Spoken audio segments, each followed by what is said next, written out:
Welcome. The Bayes filter is an extremely powerful and foundational algorithm for localization and state estimation. In this video, we'll explain some intuition and derive the corresponding math. In this dead reckoning example, the robot is moving according to action inputs. However, due to the noise of the motion model, the uncertainty represented by the red circle will grow indefinitely. Compare this to also using sensor data. The presence of a static obstacle can lead to a reduction in the uncertainty for the position because the robot has a reference of where it should be. To formalize this idea, we need to define the motion and sensor model. Here, xk is our state at time k, and x0 is the initial state. uk is the control at state xk minus 1, and wk is the noise of the process. Here, our motion model f is a general nonlinear function that describes how the robot moves by defining how uk and wk affect xk minus 1 to produce xk. On the sensor model side, we have yk is the measurements we receive and nk is the sensor noise. G is a general nonlinear function that describes how our state will generate particular measurements. Note that here wk and nk are random variables and we sample them during execution to discover the realized value. So with these models, we wish to determine the probability distribution of state xk given everything we know. i.e., with the initial distribution, control inputs, and observations, we want to develop the best hypothesis for what the robot state is. We simplify the notation by simply referring to this distribution as our belief of xk, or called bel of xk. We start with the initial distribution bel of x0, which is determined by the application.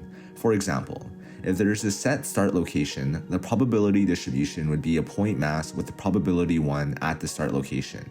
Or if you're in a random room, then a uniform random distribution may better suit the application. Next, we perform a prediction step. Given the control input uk, we determine our intermediate belief bel bar of xk. Notice that the difference between this and our belief is that the measurements only range from 1 to k minus 1.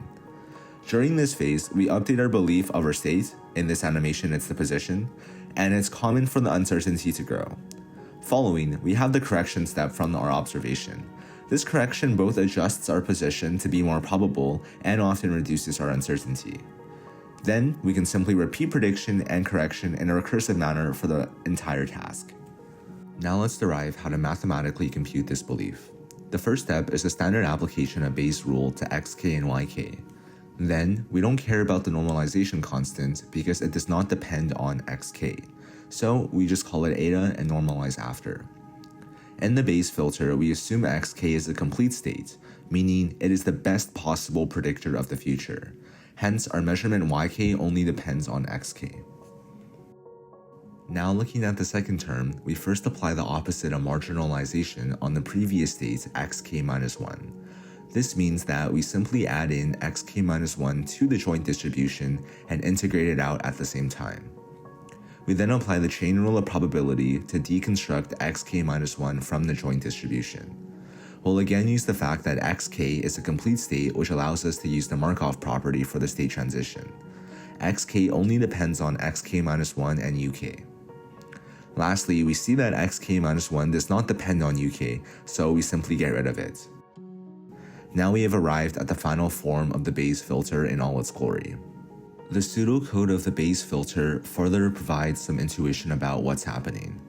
This recursive algorithm receives inputs of a belief, control input, and observation. The first step is prediction. We'll notice that the second term in the integral is exactly the belief of xk minus 1. Thus, the integral is simply computing likely futures given where the robot thinks it is right now while obeying the motion model. The second step is then correction. Given our observation, we want to balance our projected belief from the motion model by the actual states that lead us to the observation we see. After computing the belief of x at k, we can find the appropriate normalization constant that gives us a probability distribution that integrates to 1.